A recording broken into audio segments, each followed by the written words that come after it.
முன்னாள் முதலமைச்சர்கள் எம்ஜிஆர் மற்றும் ஜெயலலிதா குறித்து சர்ச்சைக்குரிய வகையில் பேசிய அமைச்சர் தாமு அன்பரசன் தரம் கெட்டவன், மோசமானவன் என முன்னாள் அமைச்சர் கடம்பூர் ராஜு ஒருமையில் சாடியுள்ளார். ஆனா தகவலை சொல்லக்கூடாது என்ற நிலையில வழங்கப்படுவது எந்த வகையில நியாயம்?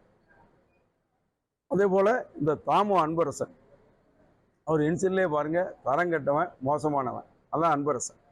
இந்த தாமு அன்பரசன் என்பவர் மறைந்த தலைவர்களை பற்றி பேசுவது அழகல்ல. இன்னைக்கு அவருடைய தலைவருக்கு பேர்ல நாணயம் விட போகிறாங்க.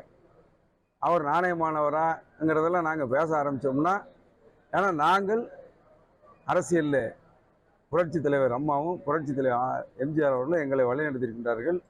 ஒரு அரசியலில் பக்குவமாக இருக்க வேண்டும், மறைந்த தலைவர்களை பெற்று நாகரிகமாக இருக்க, நாகரிகமான அரசியல் எங்களை கற்றுக் கொடுத்திருக்கிறார்கள். ஆனால் அநாகரிகமாக உள்ளவர்கள் எல்லாம் அமைச்சர்களாக்கி அவருடைய பின்புலத்தை பார்த்தால் தாமோ என்றால் அதான் தரங்கெட்டவன், மோசமானவன் தான் அர்த்தம்.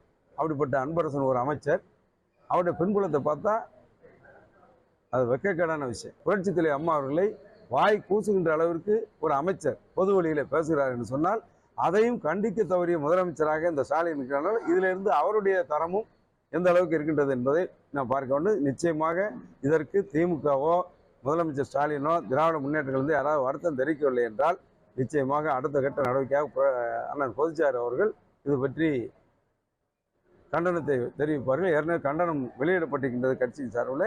நிச்சயமாக இது கண்டனத்துக்குரிய செயல்.